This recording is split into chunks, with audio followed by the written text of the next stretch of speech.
এবার তিন টুকরো হতে চলেছে বাংলাদেশ। বাংলাদেশ কি ভাঙনের মুখে? যে কোনো সময় ভারত কিনে নেবে বাংলাদেশকে। রংপুর বাংলাদেশ নিয়ে ভারতের মহা পরিকল্পনা শুরু। কি হতে চলেছে বাংলাদেশের ভবিষ্যৎ? আসুন তার এক সম্ভাব্য ব্যাখ্যা তুলে ধরা যাক আজকের এই আলোচনায়। বর্তমানে দক্ষিণ এশিয়ার ভূ রাজনীতিতে পর্দার আড়ালে এমন এক খেলা শুরু হয়েছে যা কোনো সাধারণ সমীকরণ নয়। ভারতের প্রথম জাতীয় নিরাপত্তা উপদেষ্টা পর্ষদের সাবেক সদস্য এবং ভারতের নিউক্লিয়ার ডকট্রিন বা পারমাণবিক মতবাদের খসড়া কমিটির অন্যতম রূপকার এবং ন্যাশনাল সিকিউরিটি স্টাডিজে সিনিয়র ফেলো ভারত কর্নাডের সোজা সাপটা কথা, বাংলাদেশের কাছ থেকে পুরো রংপুর অঞ্চলটা কিনে নাও। আর যদি বাংলাদেশ তাতে রাজি না হয় তাহলে সামরিক শক্তি খাটিয়ে জোর করে তা কেড়ে নাও। মোদী সরকারের কাছে এই চরম আগ্রাসীমূলক প্রস্তাব যিনি দিয়েছেন তিনি আর কেউ নয়, তিনি হলেন আন্তর্জাতিক সম্পর্কের ভাষায় তাকে বলা হয় একজন কট্টর বাস্তববাদী চিন্তাবিদ, যিনি শান্তি বা কূটনীতির চেয়েও সামরিক শক্তি এবং নিজের দেশের স্বার্থকেই সবার উপরে রাখেন। আর ঠিক এই কারণেই দিল্লির সাউথ ব্লকের অন্ধরে অবাধ যাতায়াত থাকা এই ব্যক্তিটির মন্তব্যকে ইগনোর করতে পারছে না আন্তর্জাতিক রাজনৈতিক মহল। তবে রাজনৈতিক বিশেষজ্ঞদের মতে এর নেপথ্যে মূলত রয়েছে ভারতের গলার কাটা চিকেন স্নেক এবং রংপুর। কিন্তু কেন হঠাৎ রংপুর নিয়ে ভারতের প্রতিরক্ষা মহলে এত ঝড় উঠল? এর উত্তর লুকিয়ে আছে ভারতের এই মানচিত্রের সবচেয়ে দুর্বল জায়গায়, যাকে বলা হয় চিকেন স্নেক বা শিলিগুড়ি করিডর। আমরা জানি মাত্র 22 কিলোমিটার চওড়া এই মাটির সরু টুকরোটি ভারতের মূল ভূখণ্ডের সাথে সিকিম, আসাম, ত্রিপুরা, মণিপুর, মেঘালয়, মিজোরাম এবং অরুণাচল প্রদেশ অর্থাৎ উত্তর পূর্বাঞ্চলীয় 7 সিস্টারকে যুক্ত করে রেখেছে। আর এই চিকেন স্নেক ভারতের জন্য রীতিমতো এক গলার কাটা। আর এর ঠিক নিচেই একটা সূচালো কাটার মতো অবস্থান করছে বাংলাদেশের রংপুর বিভাগ এবং ভারতের চিন্তার বিষয় ঠিক এইখানেই। তার কারণ চিকেন স্নেকের একদম পাশে এখন চীনের খুল্লা উপস্থিতি। তার উপর বাংলাদেশেও বেশ সাজিয়ে গুছিয়েই ঢুকছে চীন এবং তাদের কাজও শুরু করে দিয়েছে ইতিমধ্যে এই করিডোরের কাছাকাছি এলাকায়। এ বিষয়ে ভারত কর্নাড তার নিজস্ব ব্লক সিকিউরিটি ওয়াইজ নামক বইতে লিখেছেন যে বাংলাদেশ যদি কখনো চীনের একটি সামরিক প্রক্সি বা পুতুলে পরিণত হয় কিংবা সেখানে যদি ভারত বিরোধী কোনো চরমপন্থী শক্তির উত্থান ঘটে তবে ভারতের কপালে চরম দুঃখ আছে। কারণ কোনো যুদ্ধ পরিস্থিতিতে চীন যদি এই শিলিগুড়ি করিডোরটি কেটে দিতে পারে তবে উত্তর পূর্ব ভারত মূল ভূখণ্ড থেকে সম্পূর্ণ বিচ্ছিন্ন হয়ে পড়বে, যা ভারতের সার্বভৌমত্বকে একেবারে ধূলিসাৎ করে দেবে। আর এই মারাত্মক ভূ রাজনৈতিক আতঙ্ক থেকে ভারত কর্নাড তার সমাধানও দিয়ে দিয়েছেন widen the Siliguri corridor annexe the Rangpur division of Bangladesh নামক বইটিতে। অর্থাৎ শিলিগুড়ি করিডরকে চওড়া করো এবং বাংলাদেশের রংপুর বিভাগকে দখল করো। তার মতে রংপুর ভারতের অন্তর্ভুক্ত হলে ভারতের উত্তর পূর্ব সীমান্তটি সোজা এবং প্রতিরক্ষামূলকভাবে অত্যন্ত শক্তিশালী হয়ে উঠবে। সুতরাং অধ্যাপক কর্নাড এই পরিকল্পনা বাস্তবায়নের জন্য মোদী সরকারের সামনে দুটো পথও খোলা রেখেছেন। একটা হলো সহজ পথ এবং অন্যটা কঠিন পথ। এর মধ্যে সহজ পথটা হলো অর্থের বিনিময়ে কেনা, অর্থাৎ রংপুর বিভাগের মোট আয়তন 16,185 বর্গ কিলোমিটার। বর্তমানে বাংলাদেশের মাথায় রয়েছে প্রায় 10,400 কোটি ডলারের বিশাল আন্তর্জাতিক ঋণের বোঝা, যার সুদ মেটাতেই বাংলাদেশকে রীতিমতো হিমশিম খেতে হচ্ছে এই সময়। আর কর্নাডের প্রস্তাব হলো এই অর্থনৈতিক সংকটকেই কাজে লাগিয়ে ভারত ডলারের থলি নিয়ে এগিয়ে যাক এবং 1,000 থেকে 2,000 কোটি মানে 10 থেকে 20 বিলিয়ন ডলার দিয়ে বাংলাদেশের কাছ থেকে আস্ত রংপুর বিভাগটিকে কিনে নিক। এতে বাংলাদেশের ঋণেরও চাপ কিছুটা লাঘব হবে এবং ভারতের ঘাড়ের কাছে নিঃশ্বাস নেওয়া চীনের ষড়যন্ত্র শেষ হবে। সেই সঙ্গে কর্নাড এই মডেলটিকে বলেছেন আধুনিক লুইজিয়ানা পারচেজ। যদি বাংলাদেশ এই প্রস্তাবে রাজি না হয় তবে কর্নাডের মতে অন্তত এমন একটা বাধ্যতামূলক চুক্তি করতে হবে যাতে চীনের সাথে বাংলাদেশের কোনো সামরিক সহযোগিতা না থাকে। আর চুক্তি ভাঙলে সরাসরি সামরিক অভিযানও চালানো হবে। আর কঠিন পথটা হলো যদি বাংলাদেশ কোনোভাবেই রাজি না হয় তবে কঠিন পথে যাওয়ার পরামর্শ দিয়েছেন তিনি। কর্নাডের ভাষায় এটা হবে একটা পরিচ্ছন্ন সমাধান বা পরিকল্পিত জনবিনিময় তথা পপুলেশন এক্সচেঞ্জ। মানে রংপুরের বর্তমান জনসংখ্যা 1.5 কোটির মতো, আবার বাংলাদেশে মোট হিন্দু জনসংখ্যাও প্রায় 1.5 কোটি। কর্নাডের তত্ত্ব অনুযায়ী বাংলাদেশের সব হিন্দু জনসংখ্যাকে এনে রংপুরে বসিয়ে দেওয়া হবে এবং রংপুরের 1.5 কোটি মুসলিম বাসিন্দাকে বাকি বাংলাদেশে ঠেলে দেওয়া হবে। আর এই অফারও অমান্য করলে সামরিক শক্তি প্রয়োগ করে রংপুরকে জোরপূর্বক বিচ্ছিন্ন করে দেওয়া হবে। কিন্তু ইতিহাস কি বলে? এইভাবে জমি কেনা বেচার বাস্তব নজির কি পাওয়া সম্ভব? হ্যাঁ, শুনতে অবাস্তব মনে হলেও ইতিহাস সাক্ষী আছে যে টাকার বিনিময়ে আস্ত একটা অঞ্চলের মালিকানার বদলে যাওয়া ঘটনা পৃথিবীতে বহুবার ঘটেছে। যেমন ধরুন আলাস্কা ক্রয়, সাল 1867। তীব্র অর্থ সংকটে পড়ে এবং ব্রিটিশদের সাথে যুদ্ধে হেরে রাশিয়ার রাজকোষ যখন শূন্য, তখন দূরবর্তী বরফে ঢাকা আলাস্কা অঞ্চলে নিরাপত্তা দেওয়ার রাশিয়ার জার দ্বিতীয় আলেকজান্ডারের জন্য অসম্ভব ছিল। তখন তিনি ভাবলেন শত্রুর হাতে বিনামূল্যে এই জমি হারানোর চেয়ে বিক্রি করে দেওয়াই ভালো। এরপর আমেরিকার সাথে চুক্তি করে মাত্র $72 লক্ষ আস্ত আলাস্কা বিক্রি করে দেয় রাশিয়া, যার একর প্রতি দাম পড়েছিল মাত্র 2 সেন্টেরও কম। এরপর লুইজিয়ানা পারচেজ, সাল 1803। ফ্রান্সের শাসক নেপোলিয়ান বোনাপার্ট ইউরোপে যুদ্ধ চালানোর খরচ জোটানোর জন্য মাত্র $1.5 কোটি আমেরিকার কাছে এক বিশাল অঞ্চল লুইজিয়ানা বিক্রি করে দেন, যা আমেরিকার আকার রাতারাতি দ্বিগুণ করে দিয়েছিল। মেক্সিকো ও ডেনমার্কের জমি বিক্রি। 1854 সালে মেক্সিকো $1 কোটি বিনিময়ে তাদের দেশের একটা বড় অংশ আমেরিকার কাছে বিক্রি করে দেয়। আবার 1917 সালে জার্মানির হাত থেকে বাঁচতে ডেনমার্ক $2.5 কোটি তাদের দ্বীপপুঞ্জ ভার্জিন আইল্যান্ড আমেরিকার কাছে বিক্রি করে দেয়। এছাড়া উপমহাদেশের গোয়াদর বন্দরের উদাহরণই যদি দেখেন, 1958 সালে ওমানের সুলতানের দখলে থাকা গোয়াদর বন্দরটি পাকিস্তান মাত্র $30 লক্ষ বিনিময়ে কিনে নিয়েছিল, যা আজ পাকিস্তানের প্রধান কৌশলগত বন্দর। সুতরাং কর্নাডের যুক্তি হলো, ইতিহাসে যদি এমন উদাহরণ থাকেই, তবে ভারতের সুরক্ষার স্বার্থে রংপুর তত্ত্ব কেন আজ অবাস্তব মনে হবে? যদি পুরো বিক্রি সম্ভব নাও হয়, তবে চীন যেভাবে শ্রীলঙ্কা বা অন্যান্য দেশের বন্দর দীর্ঘমেয়াদী লিজ নিয়েছে, ভারতও সেইভাবে রংপুরকে লিজ নিতে বাংলাদেশকে বাধ্য করতে পারে। আচ্ছা, এসব কি শুধুই কাগজের তত্ত্ব? গ্রাউন্ড রিয়েলিটি কিন্তু অন্য কথা বলছে। চিকেন স্নেক থেকে মাত্র 135 কিলোমিটার দূরে বাংলাদেশের লালমনিরহাটে দ্বিতীয় বিশ্বযুদ্ধের আমলের পুরনো বিমান ঘাঁটি পুনরুজ্জীবনের কাজ চলছে এবং চীনা কর্মকর্তারা তা পরিদর্শনও করছেন।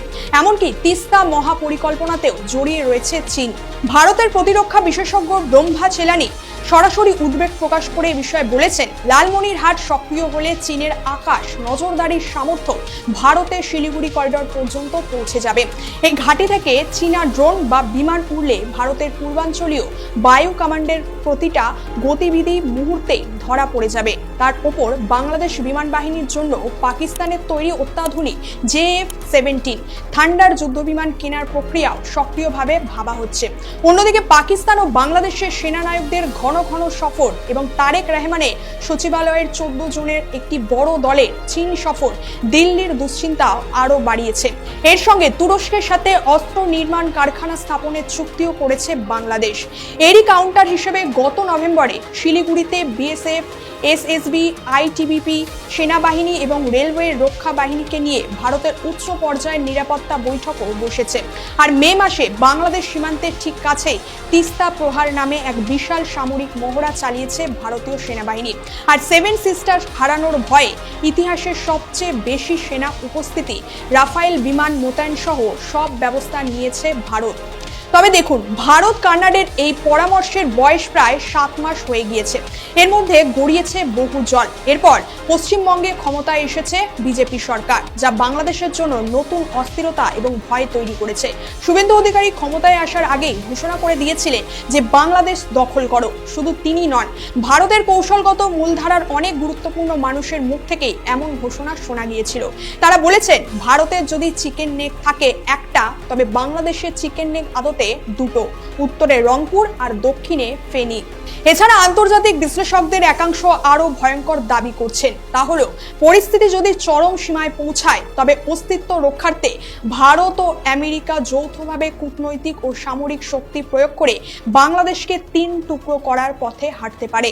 আর এরই মধ্যে প্রথম টুকরোটা হবে রংপুর। এক্ষেত্রে শিলিগুড়ি করিডোরকে সুরক্ষিত করতে বাংলাদেশের উত্তরাঞ্চলীয় রংপুর ডিভিশনকে সামরিকভাবে মূল ভূখণ্ড ভূখণ্ড থেকে বিচ্ছিন্ন করে বাফার জোন করা হবে। দ্বিতীয় টুকরো চট্টগ্রাম হবে। ভারতের ত্রিপুরা ও মিজোরামের নিরাপত্তার স্বার্থে ফেনী নদী বরাবর নিচে নেমে এসে কৌশলগত চট্টগ্রাম ও পার্বত্য চট্টগ্রাম অঞ্চলকে বিচ্ছিন্ন করতে হবে। অর্থাৎ পর্দার আড়ালে থাকা এক যৌথ পরিকল্পনা অনুযায়ী আমেরিকা বঙ্গোপসাগরে নিজের আধিপত্য বাড়াতে এই চট্টগ্রাম অঞ্চল নিজেদের নিয়ন্ত্রণে নিতে চায়, আর ভারত নিতে চায় রংপুর। এবং তৃতীয় টুকরো হলো অবশিষ্ট মূল বাংলাদেশ। বহু রাজনৈতিক বিশ্লেষকদের মতে দীর্ঘ 15 বছর ক্ষমতায় থাকাকালীন শেখ হাসিনা ভারতের নিরাপত্তা উদ্বেগ যেভাবে সামলেছেন তা অন্য কেউ করতে পারেনি। তার সময় চীন বা পাকিস্তান ভারতের ঘাড়ের ওপর নিঃশ্বাস ফেলার সুযোগও পায়নি। তাই হাসিনাকে দ্রুত ঢাকায় ফেরানোর জন্য ভারতের তারা নিজের অখণ্ডতা রক্ষার তাগিদে অত্যন্ত জরুরি এই মুহূর্তে। বর্তমান শাসকরা যদি চীন পাকিস্তান অক্ষ থেকে পিছু টান হটে, তবে শেখ হাসিনা যখন বাংলাদেশে ফিরবেন ততদিনে হয়তো অখণ্ড বাংলাদেশ আর থাকবে না। তিনি পা রাখবেন বিভক্ত বাংলাদেশের কেবল একটা মাত্র টুকরোতে। যদিও ভারতের নীতি তথা ফরেন পলিসি কঠোরপন্থী এবং হিংসাত্মক কখনোই নয়, তাই ভারত এক্ষেত্রে সব দিক বুঝে শুনেই পা বাড়াবে। তবে হুমকির এই মানচিত্রটা বাস্তব এবং দিন দিন তা আরো বাড়ছে। আর এই সমীকরণ যত দীর্ঘ হবে, ভারতীয় নীতি নির্ধারকদের জন্য কান্নাডের প্রস্তাবও উপেক্ষা করা ততই কঠিন হয়ে যাবে। তবে কি বলবেন এই সম্পূর্ণ বিষয় সম্পর্কে? আপনার মতামত অবশ্যই কমেন্ট করে জানাবেন। আর ভিডিওটা ভালো লাগলে একটা লাইক এবং শেয়ার করে দেবেন। প্রথমেই একটি ভালো খবর দিয়ে শুরু করি। গত 28শে ফেব্রুয়ারি তেহরানে আক্রমণ দিয়ে যে যুদ্ধের শুরু করেছিল আমেরিকা ও ইসরায়েল, সেই যুদ্ধ আজ শেষ হয়েছে। শান্তি চুক্তি স্বাক্ষর করেছেন ইরানের ও আমেরিকার প্রেসিডেন্ট ফ্রান্সের ভার্সাই শহরে। চুক্তি স্বাক্ষরের সঙ্গে সঙ্গে ইরান হরমুজ প্রণালী খুলে দিয়েছে এবং আমেরিকাও হরমুজ অবরোধ তুলে নিয়েছে। আর এই খবর প্রকাশ্যে আসার সঙ্গে সঙ্গে আন্তর্জাতিক মহলে স্বস্তি নেমেছে। তেলের বাজারে ক্রুড অয়েলের দাম প্রায় 1.5% নিচে এসে গেছে। একটা কিন্তু যদিও আছে, একটা কাঁটা, সেটা ইসরায়েল। লেবাননে হেজবোল্লার বিরুদ্ধে আক্রমণ থামাতে রাজি নয় ইসরায়েল, এটাই একটা কাঁটা। এই খবরের পর আমরা আসবো ভারত আমেরিকা সম্পর্কের যে ছবি দেখা গেল ফ্রান্সে G7 বৈঠকে, সেই বিষয়টিতে। ভারত G7 এর সদস্য নয়, এর সদস্য হলো Canada, France, Germany, Italy, Japan, United kingdom এবং ইউনাইটেড স্টেটস, এই 7টি দেশ। কিন্তু কিছু অন্য আমন্ত্রিত দেশও আছে, তাদের মধ্যে চীন, রাশিয়া নেই। এর মধ্যে যদিও উল্লেখযোগ্য অবশ্যই ভারত, গ্লোবাল সাউথের প্রতিনিধি ভারত। আর G7 এর অফিসিয়াল ফটোশুটের ছবির দিকে তাকালে দেখবেন স্থায়ী সদস্য দেশ না হয়েও প্রধানমন্ত্রী মোদী দাঁড়িয়ে আছেন সামনের সারিতে। আয়োজক ফরাসি রাষ্ট্রপতির ডান পাশে ট্রাম্প, বাম পাশে মোদী। আর এই ছবিটাই বুঝিয়ে দেয় ভারতের গুরুত্ব। এখানে আলোচনা করব ট্রাম্প এবং মোদীর 16 মাস পর এই মুখোমুখি দেখা কি বার্তা দিল, আর এই বার্তার মধ্যে বাংলাদেশ কোথায় আছে এবং কিভাবে আছে। সেই আলোচনায় যাওয়ার আগে 3টি ছোট্ট ছবির কথা বলবো। মোদী তার দিকে এগিয়ে আসতেই ট্রাম্প যেভাবে উঠে দাঁড়িয়ে হাত মেলালেন মোদীর সঙ্গে, সেটি। দ্বিতীয় ছবিটি হলো ট্রাম্প মোদীর সঙ্গে সম্মেলনের সাইড লাইনে এক বক্তব্যে বললেন সাংবাদিকদের সামনে, সবার সামনে, Modi is cool and calm and a total killer, I am not like him. এবং তৃতীয়টি, ট্রাম্প এটাও বলেছেন, we don't have a contract, but if they were attacked we would be there to help them. If they are attacked and he is the leader, we are going to be there to help. দেখুন, প্রথমটুকু আর শেষটুকুর মধ্যে একটু ফারাক আছে। প্রথমে বললেন ভারত যদি আক্রান্ত হয় তাহলে আমরা ভারতের, মানে আমেরিকা ভারতের পাশে সাহায্য করার জন্য থাকবে। আর দ্বিতীয় যেটা বললেন, if they are attacked and he is the leader, মানে যদি ভারত আক্রান্ত হয় এবং মোদী যদি প্রধানমন্ত্রী থাকেন, নেতা থাকেন, তাহলে আমরা ভারতের পাশে আছি। তার মানে এই কথাগুলোকে সামনে রেখে এগোবো আমরা। প্রথমে উঠে দাঁড়িয়ে মোদীর সঙ্গে করমর্দনের কথাটা বলি। এটা সাধারণ শিষ্টাচার বলাই যায়, কিন্তু মনে রাখা ভালো এরকম শিষ্টাচার ট্রাম্পের অভিধানে নেই। মোদি আসার আগে আরো অন্য দেশের রাষ্ট্রপ্রধান এসেছেন, ট্রাম্প তাদের দিকে বসে বসেই হাত বাড়িয়েছেন, কিন্তু মোদি আসতেই তিনি উঠে দাঁড়ালেন। এটা সাধারণ শিষ্টাচারের বাইরে অন্য ইঙ্গিত দেয়। এই ইঙ্গিত কোর্স কারেকশনের, মানে যে পথে চলছিল ভারত আমেরিকা সম্পর্ক, যার জন্য দায় মূলত আমেরিকার, ট্রাম্প সাহেবের, সেইটা শুধরে নেয়ার ইঙ্গিত দিলেন। সবাই জানেন গত 16 মাস ভারত আমেরিকা বা ট্রাম্প মোদির সম্পর্ক অপারেশন সিন্দুর নিয়ে, ট্রেড ট্যারিফ নিয়ে, ট্রেড এগ্রিমেন্ট নিয়ে কোন পর্যায়ে পৌঁছেছে, সেই জায়গা থেকে যে বেরিয়ে আসতে চাইছেন ট্রাম্প, এই শিষ্টাচার তারই ইঙ্গিত। দ্বিতীয়ত, ট্রাম্পের Modi is cool and calm and a total killer, এই মন্তব্যের প্রকৃত রাজনৈতিক অর্থ কি? এটি কি ভারত আমেরিকা সম্পর্কে জমে থাকা তিক্ততা কমার ইঙ্গিত? এর ফলে বাংলাদেশের রাজনীতিতে কোনো বাস্তব প্রভাব পড়তে পারে কি? এই দুটো বিষয়ের দিকে আমরা এখানে নজরটা দেব। প্রথমেই বলে রাখা ভালো, ট্রাম্প কিন্তু সত্যি মোদিকে কুল, কাম অ্যান্ড এ টোটাল কিলার বলে প্রশংসা করেছেন। প্রসঙ্গটি ছিল মোদির রাজনৈতিক ও দর কষাকষির দক্ষতা নিয়ে। একই বৈঠকে ট্রাম্প ভারত আমেরিকা বাণিজ্য ও প্রতিরক্ষা সহযোগিতার কথাও বলেছেন এবং ভারতের প্রতি সমর্থন পুনরায় ব্যক্ত করেছেন। আর টোটাল কিলার বলতে ট্রাম্প কি বোঝাতে চেয়েছেন? দেখুন, আমেরিকার রাজনৈতিক কথ্য ভাষায় কিলার শব্দটি প্রায়ই ব্যবহৃত হয়, কিন্তু ভালোবেসেও অনেক সময়, এমন কাউকে বোঝাতে যিনি অত্যন্ত কার্যকর, কঠোর এবং প্রতিদ্বন্দ্বীকে হারাতে সক্ষম এবং আলোচনায় কোনো ছাড় দেন না, অর্থাৎ প্রশংসার সূচক কথা এটা। ট্রাম্পের বক্তব্যের বাংলা করলে দাঁড়ায়, মোদিকে বাইরে থেকে শান্ত ও স্থির দেখায়, কিন্তু দর কষাকষি ও রাজনীতিতে তিনি অত্যন্ত কঠিন প্রতিপক্ষ। এটা কিন্তু প্রশংসার ভাষা। ট্রাম্প নিজেও অতীতে কিছু নেতাকে কখনো কখনো এ ধরনের ভাষায় বর্ণনা করেছেন। তাই এটিকে সরাসরি কোনো নিরাপত্তা বা সামরিক ইঙ্গিত হিসেবে দেখা উচিত নয়, বরং এটি হলো দুজনের ব্যক্তিগত রসায়নের ভাষা। তবু কেন এই প্রশংসা গুরুত্বপূর্ণ? কারণ গত 1.5 বছরে ভারত আমেরিকা সম্পর্কে কিছু অস্বস্তিকর বিষয় জন্মেছিল। এর মধ্যে ছিল, আগেই বলেছি, শুল্ক ও বাণিজ্য বিরোধ, ভিসা ও প্রযুক্তি স্থানান্তর নিয়ে মতপার্থক্য, বাংলাদেশ প্রশ্নে নীতিগত পার্থক্য, চীনকে মোকাবিলার কৌশল নিয়ে মতভেদ, ভারতের কৌশলগত স্বায়ত্তশাসন, এই সব বিষয়গুলো আছে। তবুও G7 দুই নেতার উষ্ণ সাক্ষাৎ, ট্রাম্পের প্রকাশ্যে প্রশংসা এবং প্রতিরক্ষা সহযোগিতার উল্লেখ, ওই যে আক্রমণের ব্যাপারটা বললাম, এই সবকিছু ইঙ্গিত দেয় যে ওয়াশিংটন ও নয়াদিল্লি আবার সম্পর্কের ইতিবাচক দিকগুলোকে সামনে আনতে চাইছে।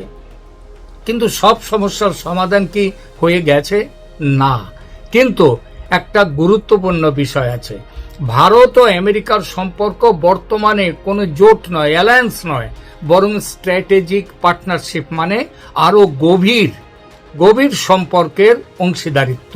দুই দেশ চীনকে নিয়ে উদ্বিগ্ন, ভারত মহাসাগরীয় অঞ্চলের সহযোগিতা চায় দুটো দেশই, প্রযুক্তি ও প্রতিরক্ষা ক্ষেত্রে দুই দেশ ঘনিষ্ঠতা বাড়াচ্ছে, কিন্তু সব বিষয়ে একমত নয়। কোন কোন বিষয়ে? যেমন দেখুন, বাংলাদেশ বিষয়ে মতভেদ আছে ভারত আমেরিকার, রাশিয়া থেকে তেল কেনা, ইরানের সাথে সম্পর্ক, তারপর বাণিজ্য নিয়ে তো আছেই। এসব ক্ষেত্রে মত পার্থক্য এখনো আছে। সুতরাং ট্রাম্পের প্রশংসা মানেই সব বিরোধ শেষ, এ কথা বলা যাবে না। তবে একটা যে ইঙ্গিত আসছে সেটা বলা যাবে। এই ইঙ্গিতটা কতটা বাংলাদেশ প্রসঙ্গে, সেই আলোচনা এখানে করি।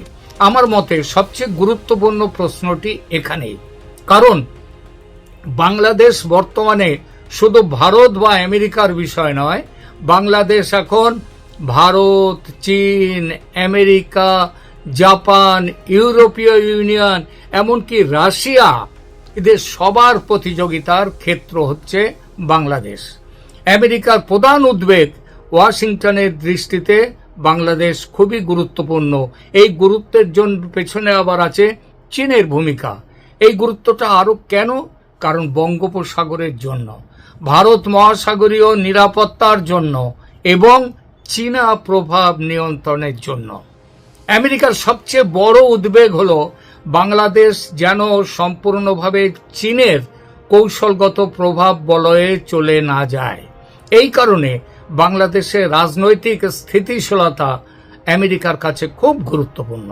আজকের খবর, বাংলাদেশ প্রধানমন্ত্রী মালয়েশিয়া হয়ে চীন সফরে যাচ্ছেন, মানে প্রথমে যাচ্ছেন মালয়েশিয়া, তারপরে চীন সফরে, কিংবা বলা যায় চীন যাওয়ার জন্যেই তিনি মালয়েশিয়াতে যাচ্ছেন, অর্থাৎ ভারতকে ব্রাত্য রাখছেন।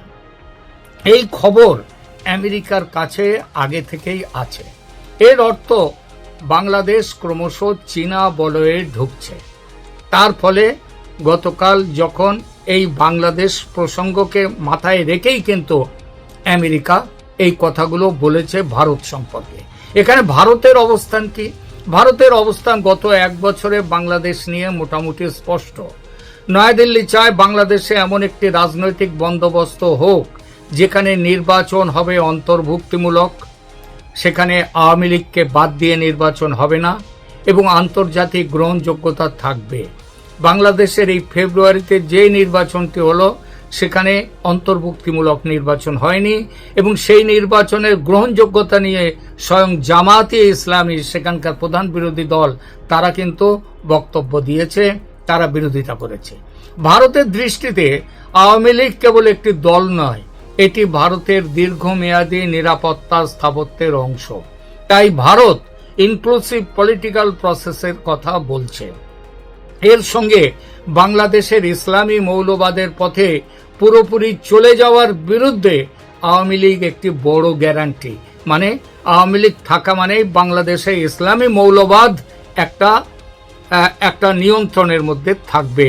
বাংলাদেশের শেখ হাসিনার 15 বছরের সরকার সেটা দেখিয়ে দিয়েছে।